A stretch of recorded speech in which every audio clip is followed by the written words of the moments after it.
Tony, your final chance to weigh in with your overall winner. Give it to us. It's going to be my wildcard USMC. The first two actively managed funds, my first reaction upon seeing them is, oh, great, another large cap growth concentrated equity that I have no idea how they screen in their stocks. And it's the same names with an active share of less than 50%.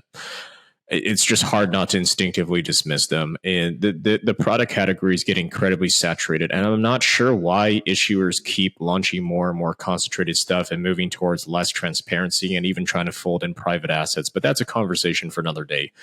TOPT is one of those things where I'm like, I get the rationale for it, but who asked for this?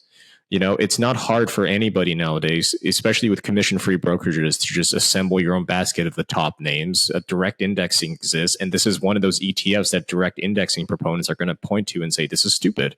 We can do this at a lower cost. So I'm going to go with my wildcard, USMC. I really think for 12 bips, getting a concentrated portfolio of 25 stocks where they explain precisely how they screen in and weigh their names. And, you know, the active share is not great, but I can't complain for 12 bips. If I need a tax loss harvesting partner for the Qs or for SPY or for the even like S&P 100, USMC is perfect. It doesn't track the same benchmark. Portfolio is differentiated enough so you're not going to run afoul of the wash sale rule. And the historical performance is lined up. And did I mention the fee is only 12 bips? That's not a lot of drag there. Yeah, like 20 times. Yeah, 20. I really want to emphasize that because it's one of those hidden gems that people just ignore. I've only seen it used by RIAs. Not a lot of retail knows about it.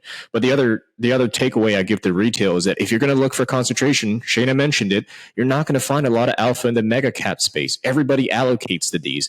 But then if you move into the small cap space and you package it into ETF, you run into issues where the fund grows so large that they end up comprising a significant portion of the volume from these small cap names. The ARK funds have had that issue with some of their smaller, more speculative biotech holdings. So this is one of those places where if you're going to go small, like look into like an SMA or something, or even some of those older, weirder CEFs. I don't really like them because of the high fees and the use of leverage, but there's a few decent ones out there if you look closely. Closed-end fund, CEF, for our audience. Closed-ended fund. I would say that's a place where go look at a mutual fund. I know everybody hates mutual funds these days, but like, yeah, but they work. They work in certain places, and that would be one of them.